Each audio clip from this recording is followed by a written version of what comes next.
right, now we're going to do the hip thrust, and I want you to work on this body weight first. So here's a few of the crucial steps of the form of the hip thrust, and then I will show you with load.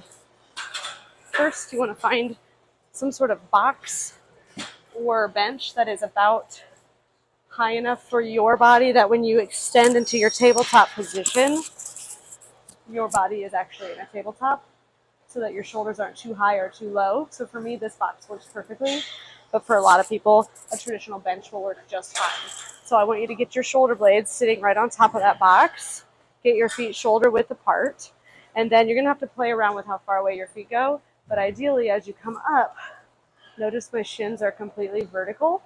That's what you're shooting for.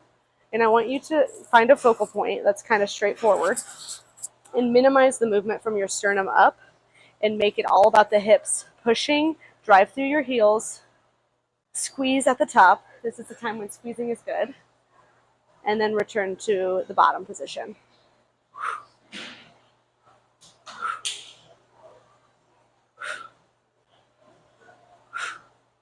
Now I'm going to add some weight.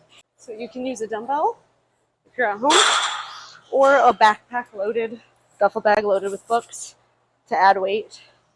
And I usually get set up with my shoulders, get the weight on there, and then watch myself in the mirror or on a video to check my feet. And once I got it solid, then I'm going to rep it out.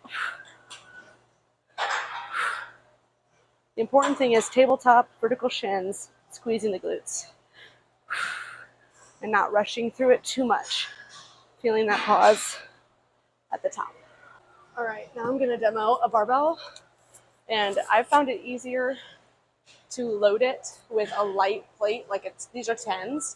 For me, that's decently light to get down off of the squat rack, because it's really hella hard to load a barbell when it's laying flat on the ground. It's super easy to slide plates on once it's already up.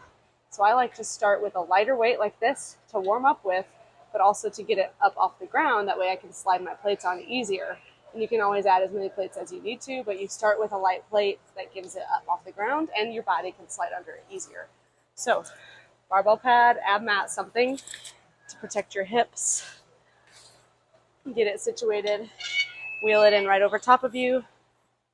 Get your shoulder blades situated first, and then make sure the barbell is centered. Bring your feet in. You kind of start to memorize how close to take them. And then grab the barbell and do the same form you have been. Keep your shoulder blades in constant contact, drive through your heels, push up to the tabletop, and you can see my shins are not vertical, so I'm going to scooch